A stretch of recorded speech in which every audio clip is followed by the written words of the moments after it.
was remembering meeting Carleton Eastlake on your show. And love Carleton. What he's done in the past for his work with the Writers Guild, and they all did, and David Goodman, and now other people, Meredith Steam example, breaking up the packaging so that they can't.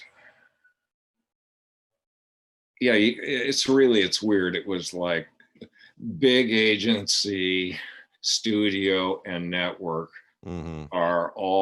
we're all basically in cahoots. And so it's like one group had one network, one group had another network, it seemed. And there's a good deal of power in the wrong place, I believe. And people like Carleton and the others ferreted that out. So we of the Guild knew about it. Carleton is one of the smartest guys I know, actually. I don't doubt it. Yeah, I mean, he's got such an eclectic lineage. I mean, he's the guy, he shows up with notes on himself for my show to make sure I can at least address some of the bullet points instead of going down the rabbit hole like I typically do.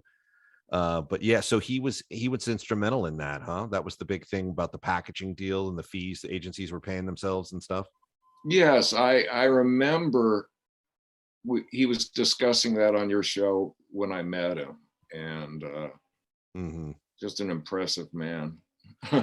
I'm surprised the station didn't get a phone call while he was on, because that's happened with us in the past. Somebody gets on and starts talking about a lawsuit, and their phone will light up like 20 minutes into it.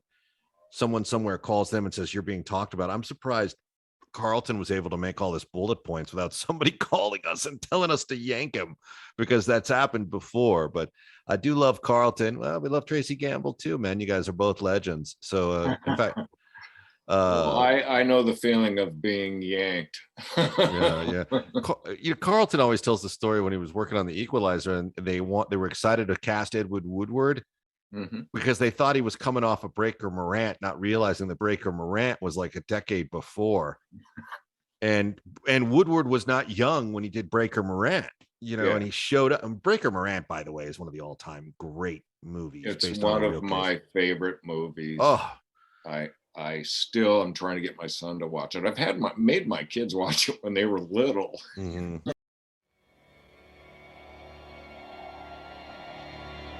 South Africa, 1901. The British Crown sent an army to fight by the book against Dutch farmers who fought back any way they could. It's a new kind of war, George. It's a new war for a new century. Lord Kitchener himself recognized the unorthodox nature of this warfare when he formed a special squad to deal with it. They were soldiers trapped between shifting codes of honor. New orders from Kitchener. No prisoners. The gentleman's war is over. It's wrong, mate. You know it is. I just follow orders. Harry Harbord Morant, Lieutenant Bushveld Carbineers. They've been quite effective, sir. Very effective. We've just arrested 3 of them for shooting Boer prisoners and a German missionary. This man killed Captain Hunt. He will be executed immediately. They mutilated him. They mutilated him with knives while he was still alive. They were 3 men pitted against the army for which they fought. We didn't carry military manuals around with us. We were out on the veldt, fighting the Boer, the way he fought us. I'll tell you what rule we applied, sir. We applied Rule 303. We caught them, and we shot them under Rule 303. One man defended them against an empire. Now, these orders were issued, sir. And soldiers like myself and these men here have had to carry them out, however damned reluctantly. Breaker Morant, a tale of honor and injustice. From the director of The Getting of Wisdom. If these 3 Australians have to be sacrificed to help bring about a peace conference, small price to pay. I quite agree, sir. Though I doubt the Australians share our enthusiasm. You're a liar! Order!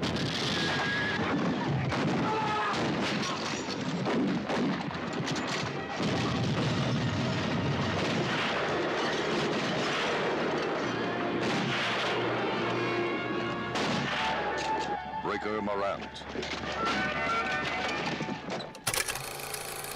That is such an excellent movie. And the way the story, I mean, it's a military courtroom drama essentially, but the way it unfolds with flashbacks and how it's supposed to be a rigged case and based on a real case that was rigged, and how they argue around it. And they end up convincing people that they were justified in the way they were interpreting the orders and the whole, it's just such a moving movie. And there's a shot in it where Jack Thompson stands up to object in an empty frame that's the camera's pointing at the ceiling and Thompson stands up into an empty frame to object. And I remember watching that with a great cinematographer that was working for David Mamet. We both stopped and goes, I don't think I've seen that. I don't think I've ever seen someone stand into an empty frame like that. We were both like stunned by this one shot in Breaker Morant, but it's a beautiful, beautiful movie. I'll have to, well, the ending breaks your heart. Yeah, it does. It does. Because, no, let's not spoil too much because we'll probably encourage some people to see it, but there's bureaucratic elements in it that make us all frustrated. It's applicable today. Yeah, it is applicable today. Yeah, that's exactly the way to put it. But, great movie. And so Carleton Eastlake expects Breaker Morant to show up and he doesn't realize that, Edward Woodward, he's got some mileage on him. And so they realized that they had a show that was an action show where he was going to run people down and shoot them. And the Equalizer, right? Where you could famously leave a voicemail to get justice. Like if you have this number, never mind the Justice Department or FBI or any legal elements, but if you can call this number and leave a message, this guy might settle all your problems. And they had to revamp the entire show where he was like a Michael Myers guy that would just keep running after you, like relentless, because he couldn't do the crazy stunt work, or they didn't want to make him do it. And I think he even had a heart attack during production in one of the seasons because Woodward was not a young guy. Well, I remember seeing the promos, and it was he looks wrong there, standing. Yeah, but I mean, with 40 extra pounds. I did love Woodward as an actor, in the original Wicker Man and all that stuff. But your road to redemption is paved with tombstones. No quarter, kill all masters. Go to noquarterkillallmasters.com. Rated R.